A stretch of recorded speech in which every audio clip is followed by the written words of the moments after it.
You feel this nervousness on the phone there? Sir, I've been trying to make an urgent phone call up there. Well, I don't think it's something I want to do on an overseas phone.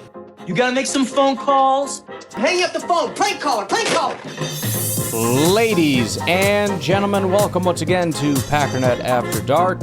This is the call-in show of the Packernet Podcast Network. If you'd like to call in, if you'd like to participate in the show, please feel free to do so. The phone number here is 608-501-0718. New callers go directly to the front of the line. We don't have any new callers today, but we got TJ from Alabama. Hey, Ryan, TJ from Alabama. What's up? Listening to you talk about the school. And I won't go too long because obviously nobody wants to hear about it. But I will say I could not agree with you more. Appreciate it. I have 4 kids. All 4 of them are homeschooled. The Nice. oldest we took out of first grade because she would go to school and spend 7 hours finger painting and then come home with a bunch of homework and stuff like that. So it was daycare, and then they forced you to do homeschooling anyways. The kids learned 6 years of math in about a year and a half. Yeah. The main thing we taught them how to do was to read as early as possible. Once they could read, they could learn anything else they needed to, and that all went quite well, and yada, yada, yada. Also completely irrelevant, doesn't matter, but yep, 2-year technician degree myself, proud graduate of MATC. Same here, brother. Same thing. I went to Whitewater for 3 years. I mastered in alcoholism, and then dropped out, got my life together.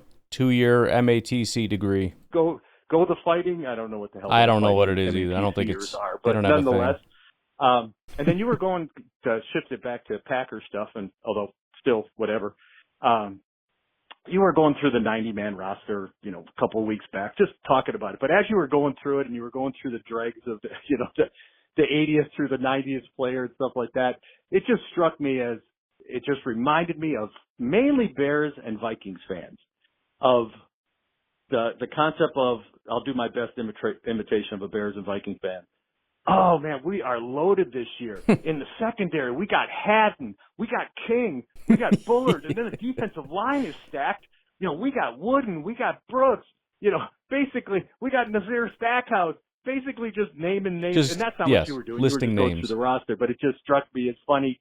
Because that is exactly what the Vikings and the Bears fans would be doing. And it's sometimes the national media, too, which drives me nuts. They just list names and pretend that means they're stacked. Look at how loaded we are, bro. They list, like, the one really good guy, and then the one mediocre guy, and then they list 4 irrelevant to bad players. It's like, why is that a thing that you are doing? Spouting off random names like they're all Patrick Mahomes and whatever.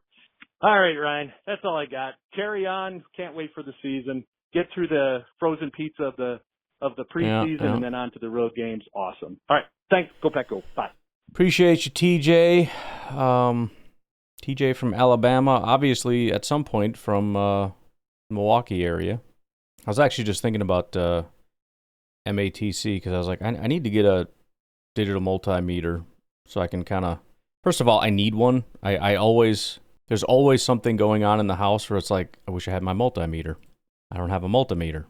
But also, again, homeschooling, pretty easy to just show kids how electricity works, which especially, first of all, you show them, plug it into the wall, whatever, that's an easy one. But like DC electronics, that's pretty basic math. Remember my first electronics class, I went through DC electronics. I'm like, bro, this is about as straightforward, easy math as you can get. Then you get into more complex stuff, and that was freaking hard. But the basics of electricity and electronics, kids could definitely understand it. I always like the analogy of water because I think it parallels quite well. Current, it's a 1-to-1 correlation between electrical current and water current. Anyways, Beer Cheese Benny, what's going on? Hey, Ryan, Beer Cheese Benny here. I listened to the episode the other day. You had the AI song at the end. The one about why would I go to the library? I wish you would use that same exact, the beat and all that and the instrumentals and make a song about the Packers. And instead of, saying library, it would be history. It would be like the Packers are the best team in history. Yeah. and then like it makes fun of like the other NFC North teams. I think that would be awesome because I really liked that instrumental, but I just wish that the song was about the Packers. You know what I mean? It would be freaking awesome if you could do that, dude. I would absolutely love that. See, now you're putting me in a tough spot because yesterday I was just screwing around and I came up with a song. I didn't come up with it, the AI did, but I crafted a song using AI that I am very proud of and I am very excited to unveil. It is a fun, it was meant to be kind of like a fun, stupid little do-dat kind of song, Just like a silly, fun thing. It wasn't necessarily meant to be a good song or anything, just fun and goofy and ridiculous. I'm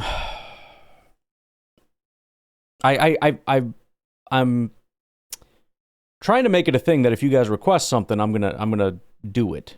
But I don't know if I can skip this. I'm liking the songs so much lately that I'm actually like listening to them throughout the day. Like as I'm doing podcast research and stuff, I'm just going through my AI song playlist, just listening like to the Brett Favre song, this new song I listened to like 5 or 6 times.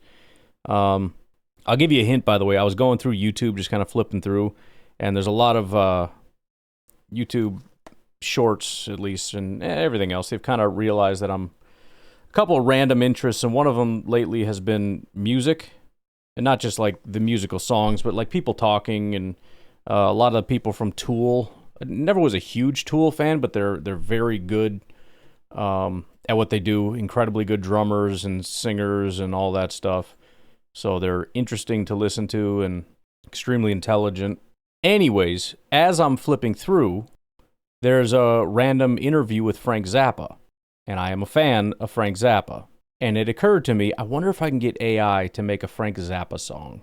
And it kind of did. It wasn't terrible. There's certain elements, if you're a Zappa fan, that you'll recognize right away as being Zappa-esque. The voice is very distinct, but I can't tell it to do Frank Zappa. It'll say, no, we can't copy people. So it kind of got it, but it sounds like more of an 80s rock singer. But there's certain elements in there that are fantastic. Certain lyrical things that happen, the talking in the beginning, the guitar solos through. It's like a 7.5 minute long song. Of course, it nailed that part of it. So I think I gotta give you the Zappa song tonight. But I will try to remember that, Beer Cheese Benny. And you can hit me up tomorrow, just like send me a message or something, be like, hey, do my song for me. But I gotta give you the Zappa song. I don't know if you guys, I never know if you guys are gonna like it as much as I do, but I'm a fan of the Zappa song for sure. All right, Nico from Idaho. So this is Nico from Idaho. I just saw a clip where Colin Cowherd was talking about Caleb Williams, and a couple of weeks ago I called and I said he's been hammering Caleb Williams, and I appreciate it. Of all the people that trashed Jordan Love, the only person I know who recanted what he said and said I was wrong, he's good, was Colin Cowherd. So yeah, it is what it is. He's still kind of a dork, but not this time. He's talking about Caleb Williams, saying how they're having more problems, kind of clunky. He's doing the same thing he did to Jordan Love. He's probably overreaching and overreacting, but I don't care because he's doing it to Caleb, so I find it hilarious and awesome. I've got a couple of these queued up, by the way, probably for not tomorrow's podcast because that's reviewing day 6 of training camp, but the day after when we got that day off. Probably going to hammer some of these clips. Going good. And you're just stating what, you've already stated. And I don't know how current this clip is. It could be from, after the first day, but it sounded like it was maybe after today's, practice. And he says, we were all sold that Caleb Williams would be a generational talent. I got that one. It would be this generation. How about? Oh, that was a good one. Oh, that was funny. That was great. So yeah, apparently Caleb's not having a good camp. Yeah, go figure. I also saw, and again, I have this queued up, so maybe we'll go over it. Maybe we'll skip it now because we just are talking about it. Same with the generational one. I was excited to give you guys that one, but you kind of gave away the joke there, Nico. No, we're gonna do it anyways. I don't care. It's funny. But I saw on Reddit. I don't really go on Reddit, but I get email updates, so occasionally I'll see something that catches my eye. And it was a Bears fan scolding Bears fans for being mad about camp, which is such a classic, there are these classic like positive fan versus negative fan things that happen. And one of them is always going to be scolding the other one. If camp updates are going well, the negative fans will scold, or just other fan bases. If a Packer fan starts talking about, man, guys in camp are looking good, negative Packer fans or Bears fans or whatever are like, oh, wow, training camp victory lap, you're an idiot. Conversely, if things are going poorly, like for the Bears, you've got negative Bears fans or just, Bears fans saying, dude, this isn't good, like he looks like crap, whatever. Then you got the positive fans freaking out. And that's kind of what this Reddit post was, is you guys are idiots if you think this matters. Which again, and I've said this before, you don't want to overreact, but pretending that these things mean zero is incorrect. Like, I know it's kind of like a smartest guy in the room syndrome to be like, it's just training camp, it doesn't matter. But it does matter. There is correlation. It's not as important as preseason, and preseason isn't as important as the regular season in terms of determining things. And no, even the regular season isn't 100%, because what happens on week 1? We say, it's just week 1, calm down. Even by mid-season, we're saying there's plenty of time left. Last year, the Packers didn't turn it on until da-da-da-da-da-da. So it never actually matters. But at the same time, it always matters, because it all is cumulative together, right? It's on one hand, nothing matters except somehow getting into the playoffs. And then once you're there, the only thing that matters is the game in front of you. Then everything matters once you get into the playoffs. But the point is, we always play this game of it doesn't matter, it doesn't matter, it doesn't matter. Yes, it does. It does matter. Caleb Williams looking bad in camp doesn't mean he's going to look bad in the regular season, doesn't mean he's going to have a bad career. He could still be a Hall of Famer. But as I've said before, everything, at least from my perspective, is just statistical. The odds of him being a good quarterback, I don't know, 60% maybe when he got drafted. If we're just saying good, Hall of Fame is obviously much lower, but I don't know. I felt, when he comes out and people are saying generational talent, I think number 1 quarterbacks generally, I don't know the exact numbers, but I don't know, maybe 60%. When you have a dog crap first year, even with all the excuses, I'm sorry, that drifts below 50. It might only be 49, but it's below 50. Then when you have a bad training camp, look, at the very least, even if we're not projecting out for his entire career, I'm starting to have a hard time believing week 1 he's going to come out and just look electric. It's possible that he could, but I think they're going to have to figure something out that's different, because right now they can't get lined up. They can't do basic stuff. That's not a team that's ready to win week 1. That's very obvious. Can it change? Yes, it can change, but the fact that it has to change is not a great sign. Again, these things aren't perfectly one-to-one. Justin Fields looked great in training camp. So what? Didn't translate. But again, being imperfectly perfect, in other words, not exactly one-to-one correlation, doesn't mean zero correlation.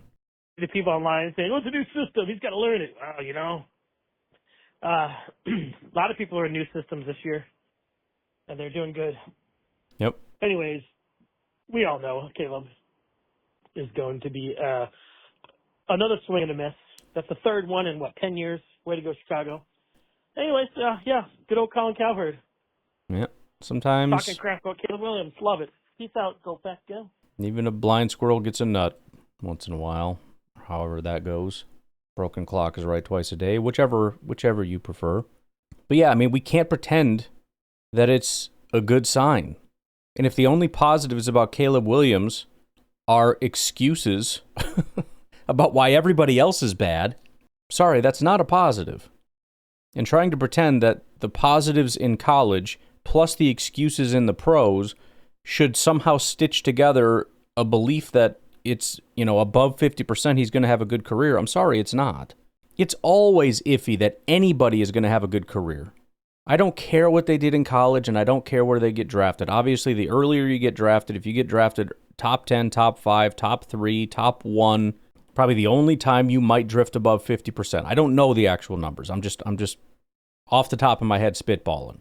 Doesn't really matter, but let's just say, if you have an entire year of you looking exactly like Justin Fields, only without all that athleticism. And no, Bears fans, I am so sorry to tell you, he does not have Justin Fields' athleticism. The fact that that has to be said is insane. There are Bears fans that genuinely believe that he's as athletic as Justin Fields. That is ridiculous. Fields is an athletic, superhuman psychopath. You guys pretending, coping, whatever it is, that Fields and Caleb are like equivalent is ridiculous. Again, he might be a good quarterback. He might even have a really good year. I don't know. But I have serious, serious doubts. For the same, here's the thing, and I've probably said this before. Coming into his NFL career, I said the fear is that his faults are exactly the same faults as Justin Fields. The slow processor, the inability to read defenses, the inability to get the ball out on time. Stuff that works great in college doesn't work in the pros. Then he gets into the pros and you see all those faults. And then everyone's like, oh, well, the offensive system sucked. Is it possible that for a guy that struggles to do NFL-type stuff, they have to pare down the offense? That they have to restrict and cut out certain things? And now you got Ben Johnson, and the whole great thing is, well, this guy's got this great, amazing, awesome, huge playbook of great plays. Okay, how many of them can Caleb do? And so you're stuck in this situation where do I run the whole playbook and Caleb ruins it and looks like crap? Or do I try to tailor this to Caleb, in which case my playbook is unrecognizable? I don't know. Best of luck, though. All right, let's take our first break. We'll come back. Daniel from California is on the other line.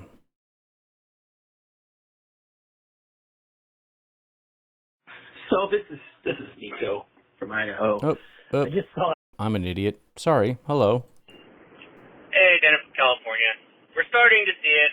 So, the defensive line. There are little flashes, right? Pads aren't on, so can't take too much from it. I think it's probably happening today, so it's probably a day early for this call. But you're starting to see some glimmers of Lucas Van Ness and some run-stuffing stuff from Rashawn Gary, as is typical. But the defensive line coach, and this has been a conversation, but I don't know if this has been said about this group, but this coach is the perfect match for this team because this line is built like a New England Patriot line. Sure. Not in the fact that they're all insane athletes or anything. Other times they're just everymans that are really good at run blocking, right? And then they do a wave of attack guys to try to muddy everything up and get the sack that way, right? They're usually a low sack team, but the thing about ours is we got a lot of guys that are they have that body type that's more conducive to run stopping, whether they're good at run stopping or not. Let's just put that to a side for a second. We just as a body type and like kind of like a hybrid setup, a lot of our guys can do both. Like Van Ness can go inside, outside. We haven't used it for Gary, but Gary used to go inside, outside at Michigan, and Colby Wooden inside, outside. I'm sure Carl Brooks, if given the opportunity, he can go inside, outside as well. So we kind of have that like hybrid flexibility of doing that kind of stuff to mix in. But just having that coach that has been at the highest level on defense as a defensive coordinator and been a high, because you honestly, how many New England Patriots defenders can you name that's not Chandler Jones or Matthew Judon? There's a bunch of random guys that have had production and gotten the most out of these no-name guys they pick up in the draft. So I just think this coaching staff is the perfect fit for our team because it's the Patriots kind of style of play for these players, the bigger physical guys that, just have the big frame, long arms. But we have actually athleticism behind it, so let's go ahead. Let's get excited about this. People are saying, oh, Packers have no pass rush, Packers have no corners. We got both. They just don't see it. How did we get to, 6th overall defense and a top 5 DVOA defense? We did it because we actually were good, all right? You just weren't paying attention. So we got it. Go, Pack, go. Yeah, so far the defense has definitely looked real solid. I mean, the what everybody said was the biggest weakness has been the biggest strength of camp so far, and that's the DBs, specifically the corners. They have been the absolute bright spot of camp so far. I've been a little upset with the D-line. I mean, you're right about there have been positive reports. I mean, just in general, outside of maybe 3 guys, and again, Rashawn only in run defense, which in and of itself could be upsetting, but as soon as I said that, and the pads went on, which is when you can get a better, view of these things, now you've got Lucas Van Ness continues, you've got Rashawn immediately with some pass rush, you've got Kenny, you've got Stackhouse, you got a bunch of guys that are starting to show out. So, we'll have to see how it goes. But early reports are pretty solid. I mean, everything has gone well. There's nobody right now that I'm, I guess, overly concerned about outside of like injuries with Marshawn Lloyd, who just really struggles to stay healthy. I understand, he took a shot and that's not, it's not his fault. But I mean, you're going to get hit in the NFL too, during games and the preseason and whatnot. Got to be able to stay healthy. Really want to be excited about that guy. But I mean, yeah, the DB group in general has looked great. Van Ness has got me real excited about being one of the biggest bright spots, maybe the most underrated so far. A lot of talk about, the corners and all the different guys, but Van Ness every day has just been all over it. Offensive line is coming together with Elton coming back, and looks like that contract thing is going to be just all wrapped up. It doesn't sound like he's going to get a new contract. He's like, it's just whatever, let's just move on. Which is probably for the best. I mean, they like him, but at the same time, I mean, he's getting up in age, you know what I mean? So I don't know that the Packers generally, especially with a guy that's really struggled to stay healthy, as much as they like him, he has not been massively healthy, and he's like 30-ish. I don't know if he's exactly 30 yet or not, but 29, 30-ish. So we move on, and stuff's looking good. I think Jordan had a little bit of a rough day yesterday, but overall has looked pretty good. I was getting a little concerned about Reed just because I hadn't heard from him, and then he has basically was the guy that the team went to in the 2-minute to go down and get the win. Kicker is like 24 of 24, just some unheard of number. Punter has been nothing but positive reports. So yeah, I think everything's been going real well so far. So fingers crossed we just keep at it. Yo, Ryan, it's your uncle, Rico. What's up, man? You know what's more ironic than a cell phone company wanting to use your cell phone less? Here we go.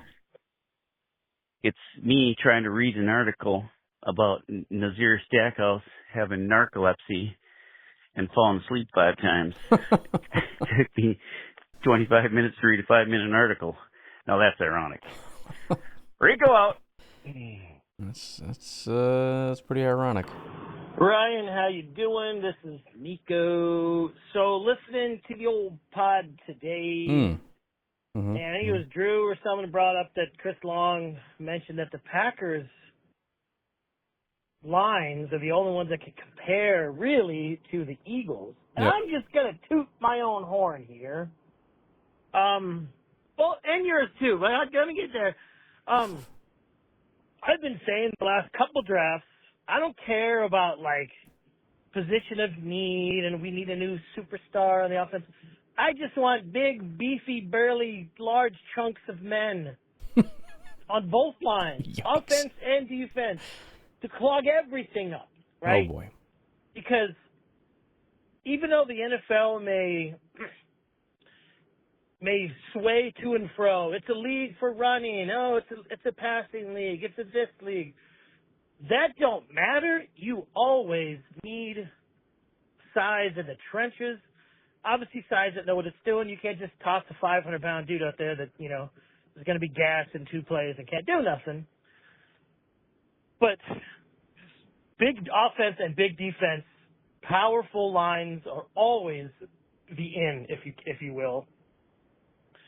And also, I think that is 100% proof that clearly the upper management of the Green Bay Packers obviously listens to your podcast. Right? Obviously. I know you think sometimes you're just this beetle in the middle of the desert, just buzzing its, wings, making noise, and no one hears you. But clearly, that is, I think, just 100% proof that they are listening. It's like when players always say, I don't listen to the media. Yes, you do. Yes, you do. Then, because they're like, you know what, that Nico guy said that we need bigger guys on the line, and Ryan agreed, so let's do that. Yep. But so your podcast is far more important than even you like to think. This is your lifeline or your pipeline or whatever you want to call it to the Packers because they listen. So you guys tell them what to do, and then they'll do it. No, sir. And I'm not embellishing at all. I totally believe that. Yep. But I just, and like I say, I'm older than a lot of the folks that listen. And I guess Careful. You got a big offensive line that can mow people down. You got a big defensive line that can just clog everything up. You're going to win because of that in many games.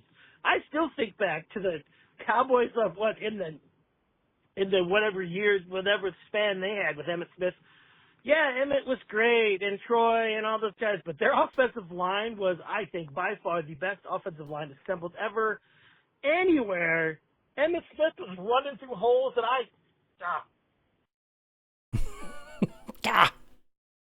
Anyways, yeah, I don't know. It cut me off. I wasn't paying attention. But, yeah, their offensive line of the Cowboys was so good that they had holes the size of, semi-trucks Emmitt Smith was running through. So I'm just excited to see that the slowly drafted, slightly bigger, large dude, that Stackhouse guy, he looks like I hope he can move as good as he can. One little video I think Clayton's podcast showed him standing there just looking and posing and not fat. I mean, he's 300-some pounds and he ain't fat.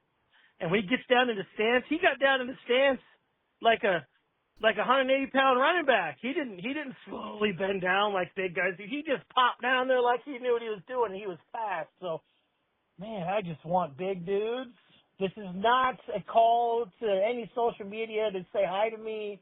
I'm speaking in offensive and defensive line aspects only.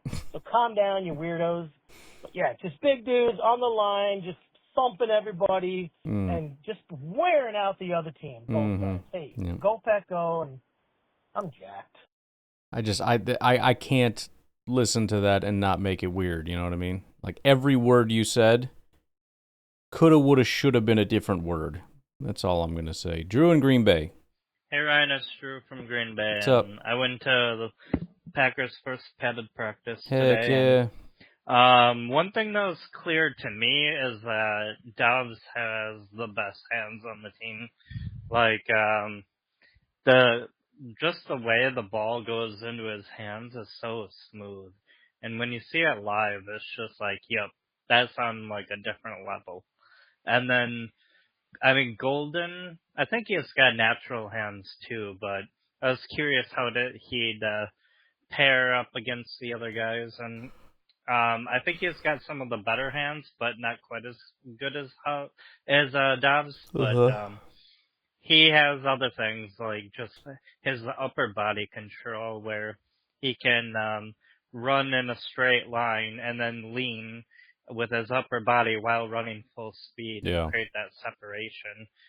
And so I think he's gonna do a lot of good for us. And Golden, in my opinion, will, just from what I'm seeing so far, I think that he'll be our best receiver eventually. And yeah, I think I saw a lot of wicks, and I didn't see him drop any balls, even when I was watching him just like tossing the ball around and stuff, and he was catching it better than a lot of the other guys. Then Savion Williams, to me, he got open a couple times, wide open, and made some catches, but to me, he's got to work on his cuts. Like, he's a very long strider, and he kind of leans and rounds the corner a little bit, and the way Golden takes the cut and the way Savion Williams takes the cut are just like completely different levels.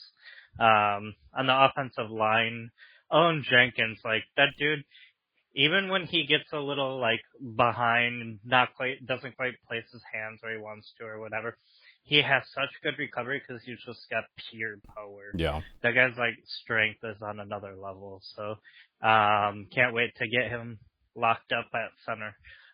Anyways, I guess I'll leave it there for now. Oh, and Lloyd got hurt again. Anybody touches him and he gets hurt. So he's really feeling like a bust at this point. He can't even get through an off season. So, anyways, have a good day. Bye. That is my concern with him. I mean, I don't want to be unfair to him, but I just feel like we've seen this movie so many times. I mean, some guys they're just hurt all the time, and again, I understand he got hit, but what's going to happen throughout? How many hits you're going to take in the regular season? You know how many hits Josh Jacobs is going to take at all levels? I mean, the first time the guy got hit, and you got to understand too. This is like his third injury this year that's had him out. He came in injured, and we all immediately thought, oh, come on. He comes back, he goes out, he comes back, he goes out. So, I mean, I'm obviously not giving up on him, but you get to the point where you just start to feel like, mentally, I just need to move on. I mean, he was never going to be our number one anyways, or at least not anytime in the near future. I need to expend mental energy on some other people like Golden and, Morgan, some other guys to, that you're curious about what can they do for us. Speaking of Golden, I think that's right in line. I do love his hands where he stacks with Dobbs. It doesn't really matter because Dobbs has phenomenal hands. But certainly one of the things I love is his control through his routes. I mean, his ability to break, to, speed through his routes and all that stuff. He doesn't need to come to a complete stop. He doesn't round out he's a very solid route runner, which was, again, when I watched Golden the first time, I didn't like him. And then I went back and watched him again, and I started to appreciate him. And again, it wasn't his speed, it was the route running. There were certain things that I saw in the route running that was like, okay, that's quite good. And then Elton, I'm glad to hear you say that because that was also something that we heard in training camp yesterday, which was surprising because Elton didn't do a ton. He didn't do any of the team stuff, and it was his first time out there, but there were a couple notes like, holy crap, he looks great, and you can see how much better he is at center, and it just like, and I'm reading it thinking, really? We're going there like this early with this little amount of information? So to hear you pick that out as well is very encouraging. Obviously, we got to see what Banks can contribute. As long as Banks isn't a big drop-off from what we got from Elton at left guard last year, we've got a really big upgrade because center was our biggest weakness, and that's about to get a huge upgrade with Elton Jenkins. Even if Elton isn't as great as you and everybody else are describing, it's going to be a massive upgrade. If he can reach that potential, it's going to be an astronomical upgrade. And then as far as Savion Williams, I really like him. I love his athleticism. I think he's a lot faster than he gets credit for. He's obviously big and physical and all that stuff. But he also is quite raw. I don't think he came from a program that was, it's not like Ohio State or something or, Texas or whatever where you have to be much more crisp. So I think, it's not to say he can't get there, but I think the Packers have got a little bit of work into kind of tightening some of the stuff up, breaking some of the bad habits, creating new habits. And as buried as he is on the depth chart, I don't know that it really matters. They might try some gadgety stuff, but I almost hope that they don't because I don't want him to be pigeonholed. If he has to kind of redshirt a year as a backup and, take a couple snaps here and there, whatever, fine. But, get him through this year, get him through, through the regular season in practices and everything, learning, going through the playbook, watching the guys run it, working with the guys, and then give him a whole off season to continue building and refining, and then back through next year's training camp. And hopefully by about that point, he looks a lot cleaner, a lot sharper, and we can start having conversations, especially as we're weeding through, is Wick still here? Is Dobbs still here? Is Watson here? I would assume, but I don't know. I don't know how that's all going to shake out, but it's starting to feel that way. Again, I don't know, but it kind of always felt that way, and it's I guess, continuing to feel that way. I really like Savion Williams, but it's very similar to last year's third-round pick, Tyron Hopper, where it's like, I like the guy, but he's buried, and I don't know how this is going to work. At no point have I ever seen a path where it's like, this guy's going to start, and he's going to be very good as a starter. So we'll see. All right, let's take our final break. We've got 4 more calls, which should be about enough if we can get through them. We've got Steve in Alaska to kick things off. Hey, Ryan, Steve up in Alaska. Hope things are going well for you. Yes, sir. Seems like the training camp so far, at this point in time, who knows what will happen by the time you hear this, that everything's going well with that. We could look for some improvements here or there, but I know there's a little bit of worry that the offense hasn't looked as good against the defense, but as far as I see and have learned, historically, the defenses tend to start faster than the offenses. It's less to figure out. It's see ball, get ball. So defenses tend to come out a little bit hotter than offenses. But I'm primarily calling just to let you know, in case you were worried. I know you're a big fan, but you don't have to worry about not being able to hear from Danny Parkins. I've heard that he's going to be on First Things First. They extended the show by an hour, and he's going to be there all the time. So you'll constantly, just like the rest of us, get to hear Danny Parkins and Nick Wright talk about the Bears and the Kansas City Chiefs like they're the only 2 teams on the whole planet. So, man, I hope you're excited because I can't wait for it myself. It's going to be wonderful. Great. Yep. All right, go Pack, go. We'll talk to y'all later. Bye. Yeah, I just saw. I have it up here. Actually, it's right here. Let's see.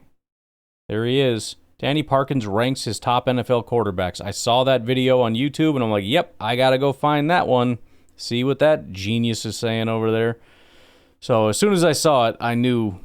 So yeah, I mean, I don't think he's. I mean, I don't know. I don't think he was a very good Bears guy ever. And the fact that he moved over to this show, it seems like it just is instigating that sort of clownish behavior to just be a goofball, as opposed to like being when you're a Bears fan and you're kind of a biased Bears fan, I guess it's whatever. But yeah, you go on this national program and you kind of just become like a Bears shill, a Bears clown. It's very similar to the only other. Well, I guess not. There's several Bears guys, but they're all kind of clowny.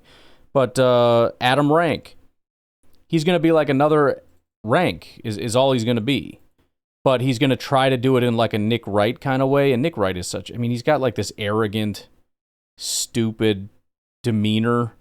He's the, I don't want to be shallow or whatever, but he's like a goofy looking dude who like thinks he's like this suave, like, look how sexy I am with my long flowing hair. It's like, bro, I don't think you understand what's going on here. Yeah, I mean, he thinks he's a genius. He thinks he's like so clever and all this stuff. And it's like, I only in an environment like this. And this is another thing I don't like about these types of shows, is that you take these people who are not smart, they're not clever, they're not good at anything, and you pay them insane amounts of money to communicate to them that they are actually the greatest in the world, and they act like it. They're arrogant. They got hundreds of people sucking up to them. You got producers that are treating them like superheroes, and you got fans that want their autograph and all these things. And it's like, these people are blood-sucking, low-life, half-wit, brain-dead, just dorks. I mean, Danny Parkins is a theater kid who can't think his way out of a freaking wet paper bag, and he got this promotion, and he thinks, man, I am so good at this. Like I'm gonna be Nick Wright. I'm gonna be Colin Cowherd. I'm gonna get in there, and he does the shtick, and he kind of acts how they act, and makes the same kind of claims in the same kind of way that they do, and he does the thing, and man, he believes it, and he is so arrogant, and he's so full of himself, and it's just this weird little, I'll use the term again because I like it, this little LARPing fest, you know? It's like these dorky people who get together which again very much reminds me of like the theater community, because it was funny because it's like they're like the unpopular kids, but they don't know it because they all hang out with each other, so they're super popular among themselves, and so they actually have really high confidence, and they really think they're funny and really think that they're super good looking and all this stuff, and it's like from the outside looking in, it's just kind of sad and pathetic. But in their world, man, he is something special. And yeah, it's a little, again, I'll use it to my advantage, but it is, I don't know. It's just it's annoying that people treat them in such a way that just feeds that sort of narcissism, rather than treating them like they should be treated, which is a group of people looking at them going, "What are you talking about, dude?" Like, okay, bro. And then turn around and you don't look at them or listen to them ever again. Some of these guys are pretty hard. I think, Colin Cowherd is probably a hard-working guy. A lot of these guys, probably especially the older school guys, hard-working guys. But they're not very good at this stuff. Colin Cowherd is a broken clock. Every once in a while, he'll just nail a take, and I'm like, he nailed it, man. I like this guy. And then he says the dumbest stuff. When he was all the way out on Justin Fields because of some random article, that's I mean, it's just, I try to give him the benefit of the doubt sometimes, because it's like, well, you've got to know, and a lot of these guys, they cover all the different, they're talking, Nick Wright. I can't stand Nick Wright, but they're talking basketball, they're talking baseball, they're talking football. I don't know if they really talk anything else, but I don't think they do a lot of soccer or hockey or whatever. NASCAR. But, we'll call it the big three. There's a lot to cover there. And a lot of them will be able to list off names better than I will. They know the coaches, they know the players, they know all this stuff. But this is the big difference between, like knowledge and intelligence. People always talk about, well, you gotta, go to school and gain knowledge or get educated or whatever. Knowledge is just a pile of information that you're holding in your brain. In and of itself, that's basically useless.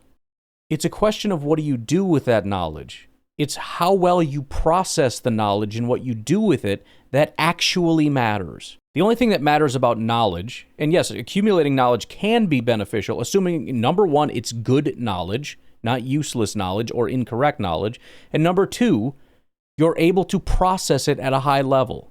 A lot of these guys do have good knowledge. They know things that are important.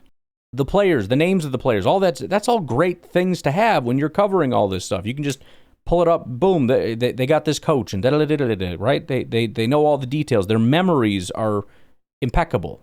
My memory sucks. That's why I have to do a podcast, not a live show, so I can go back and re-reference things that I've referenced 10,000 times. But the point is, my stored knowledge is on the internet.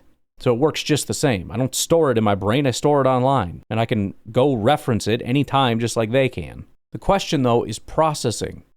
If you have a question, like Danny Parkins is trying to answer here, ranking the top quarterbacks, and I haven't listened to this yet, but what matters to me is your process. And the thing is, they're going to spend almost no time explaining to you their process. They're going to rank based on just essentially gut feeling and bias and everything else, and then they'll just independently give you their reasons, right? Well, Jalen Hurts is number one because he won a Super Bowl, and they're all independent. Jalen Hurts, and here's 5 things I like about him, and then here's Mahomes, and here's 4 different things I like about him. And there's not a cohesive, coherent metric system to come up with these things. Very interested to listen to this now, and it's going to be embarrassing if I'm wrong about this, and he actually does a good job with this quarterback list, but he won't. He won't. I got to listen to it real quick. It's 50 seconds. And that's just him doing the Philadelphia Eagles, and I think he's right about Jalen Hurts. He said he thinks he's about the 10th best, which, again, I was in agreement with that. But again, there's no real criteria here. He basically just said if he was, the best quarterback or a top 5 quarterback or whatever, this would be the best team in the NFL, in NFL history, and nobody believes that, therefore he's not. Whatever. Anyways, I don't know, man. These things are stupid. Let's at least get one more in here so it wasn't just one call. Eric, what's up? Hey, Ryan, this is Eric from Madison. So it's always draft season, right? So anyway, yes. This is my way too early mock draft. Heck yes. I'm just kidding. Oh, I was going to say, this is the earliest anyone's ever done a mock draft. I'm excited. You freaking got me, you bastard. Anyway, so first thing, Jair got injured again. He missed a practice because of swelling in his knee. So there's some proof in the pudding. And then that's a big story, and I honestly believe the Packers knew about this, and so did the Ravens, about his knee issue being what it is. Because again, the number was so low. I never understood $4 million for Jair. He's got injury history and all that, but $4 million?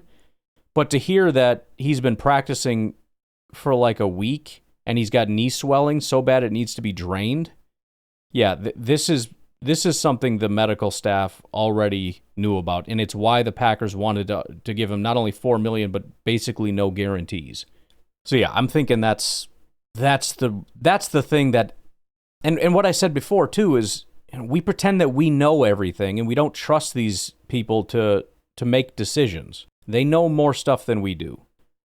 I'm telling you, they were aware of this. The real question that I got is, when did the narrative shift on our youngest players, right? Like, I feel like since Quay and Wyatt was drafted, like, the expectation is like they have to come in and make like an immediate impact.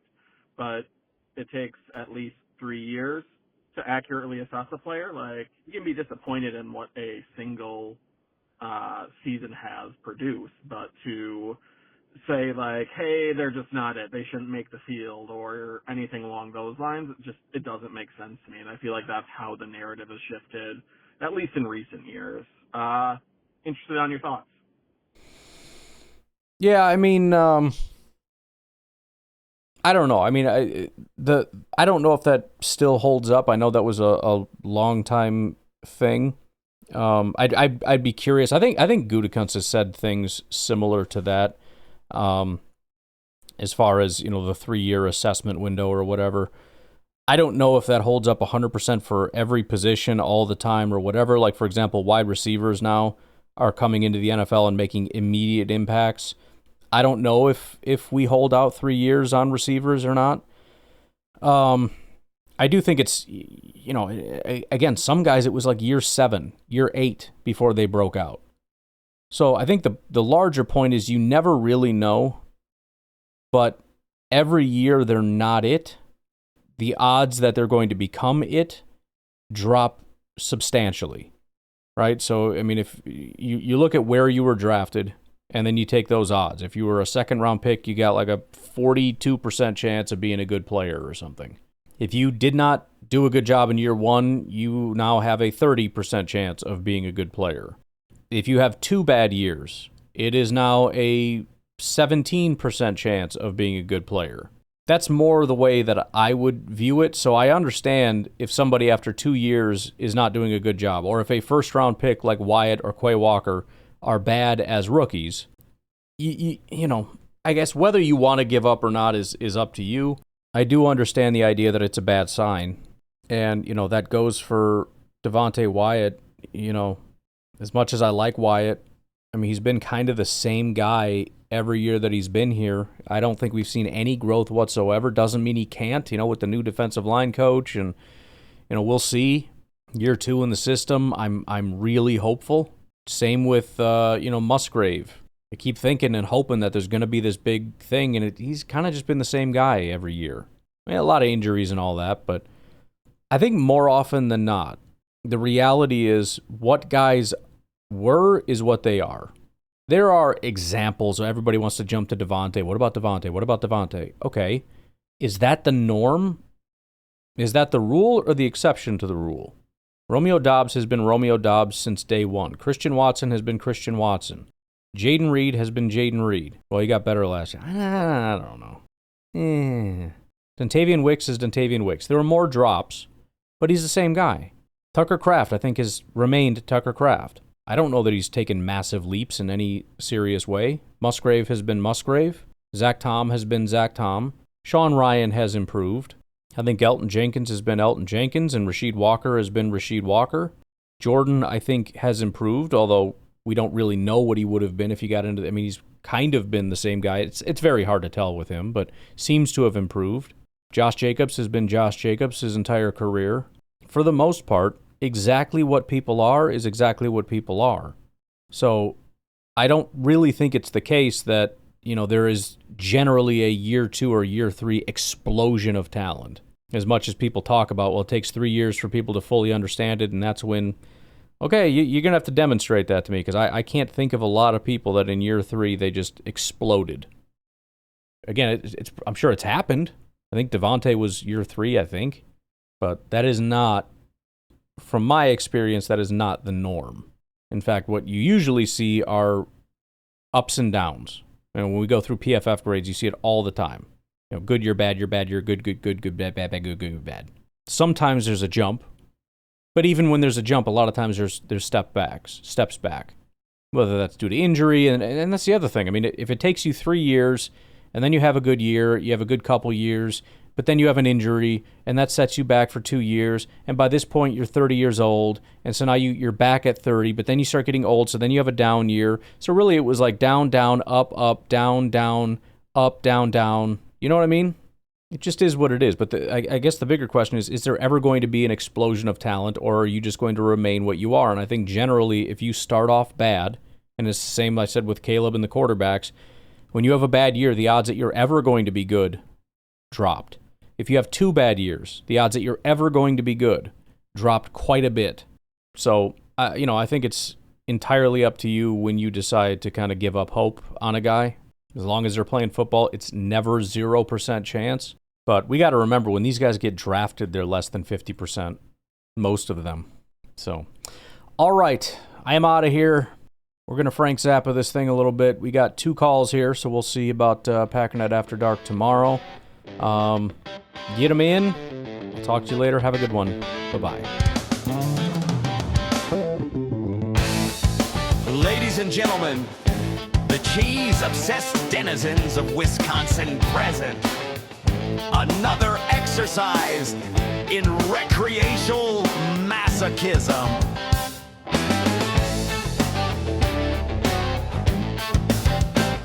Aaron's ghost still haunts Lambo's frozen tundra, while Jordan Love throws spirals through the blundra. Corporate sponsors selling beer and bratwurst dreams to middlemen and chimps, suburban football schemes. The faithful gather in their foam rubber crowns, painted faces hiding existential frowns. Morgan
commercials between each drive, selling pills